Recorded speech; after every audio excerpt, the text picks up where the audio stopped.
ស្ដីអ្នកទាំងអស់គ្នាយប់មិញខ្ញុំទៅយាមពេល on call តាំងពីម៉ោង 5 ល្ងាចម្សិលមិញរហូតដល់ម៉ោង 8 ព្រឹកប៉ុន្តែចៃដល់អីថ្ងៃនេះខ្ញុំទៅការត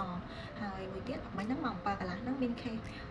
ដែលត្រូវវះបន្ទាន់អញ្ចឹងរៀប stop នេះហើយយកបន្តិចប្រើហើយខ្ញុំក៏ប្រើអស់អញ្ចឹងថ្ងៃហ្នឹងខ្ញុំមករៀបអីវ៉ាន់ដែលខ្ញុំប្រើមុនហ្នឹងទៅមើលជាមួយខ្ញុំ